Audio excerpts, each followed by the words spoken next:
Siksik, liglig, umaapaw nga naman talaga yung cake natin ngayon. O, alam ko, gusto nyo na naman yan. Pero bago tayo pumunta dun sa masayang part, syempre, samahan nyo na naman ako mahirapan. First time ko na naman nga gagawin to, kaya syempre, na-excite na naman ako kasi ang madalas order sa akin, yung panglalaki. Alam nyo naman ako ano yung tinutukoy ko, basta yun na yun. Sobrang ingay nga sa background, na daming dumadaan na sasakyan, pero ilalaban ko na to, kailangan ko na tong ma-voice over kasi full storage na naman ako.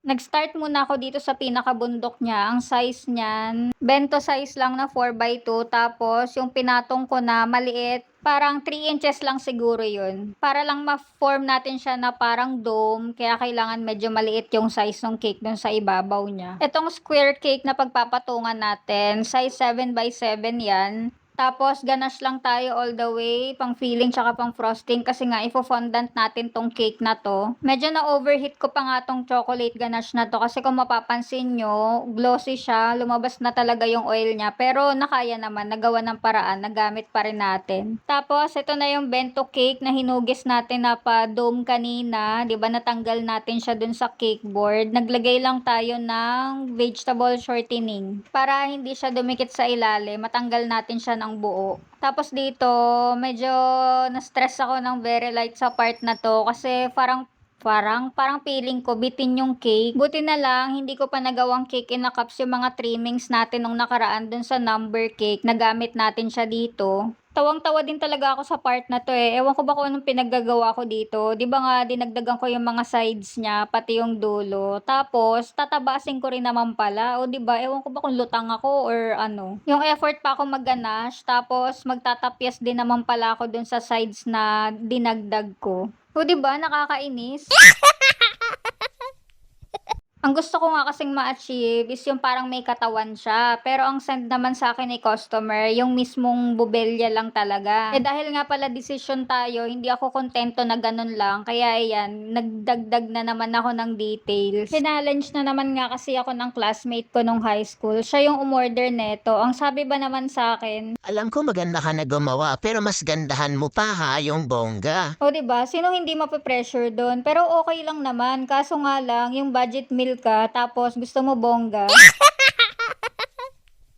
Sarap mamurot talaga sa singit, be. Pero charot lang, mabait yung classmate ko na yan. Lagi umorder sa akin kahit malayo siya. Tapos eto na nga, balik na tayo dito sa paggaganash natin. Hindi ko talaga tinigilan to hanggat hindi siya makinis. Yung flexible na scraper ang gamit natin dito. Yun din yung gamitin nyo pag mga ganitong design yung gagawin nyo. Sobrang dali niya gamitin. O, 'di ba? Nakita nyo yun? Ang perfect, 'di ba? Yung mga white na nakikita nyo dyan, shortening yan para dumikit yung fondant natin. Hindi naman ako masyado nahirapan sa pagko-cover natin ng fondant dito. Basta kung gagawa din kayo ng ganito, yung pinakagitna niya, wag nyong ilalapat na parang hating-hati. Alam nyo yun? Basta nakikita nyo naman yung ginagawa ko dyan sa video. Kasi kapag ginitna nyo na inipit nyo talaga sa gitna yung fondant, magmumukhang mangkok lang yan na nakapatong. Kailangan may pa-cleavage, diba? Gusto mo yun?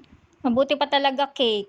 May hinaharap, 'di ba? Yung color pala ng fondant natin dito, konting patak lang yan ng back eye brown para parang skin tone yung color niya. Tapos tanggalin mo yung mga excess na fondant. Gamit ka ng pizza cutter para mas madali siya tanggalin. Tapos dito nilagay na natin yung pasas na color pink. Oy, pink din ba yun sa'yo?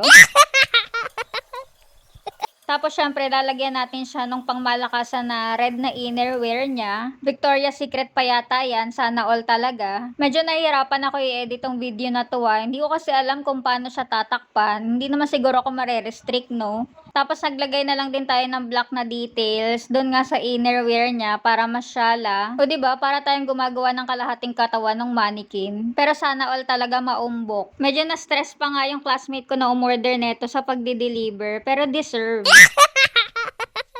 In-stress niya din naman ako kaya damay-damay na, 'di ba? Sa Paranaque pa kasi yung deliver neto, inabot na kasi ng rush hour yung pagpapabook nila. Di na traffic na, kaya parang inabot ng 3 hours yung biyahe niya bago siya nakarating dun. Pero kere lang, safe na safe at buong buo pa rin naman yung cake natin nakarating dun sa customer. At tuwang-tuwa daw yung sinurprise nila. Sa laki ba naman kasi niyan, ewan ko lang kung hindi ka pumatuwa, di ba? May nabasa pala ako sa comments, hindi daw pantay, yung isa daw maliit. Hindi naman naman na napansin ngayon, tsaka normal lang na hindi naman talaga pantay. Magkaaway kasi tong dalawang bundok na to eh, parang kilay lang natin yan, hindi pantay. O 'di ba, ang ganda. Ano masasabi niyo sa cake natin today? Sige nga, ano kayang cup size nito? Pa-share na lang din itong video natin kung nagustuhan mo tong cake natin today. Thank you for watching. Bye-bye!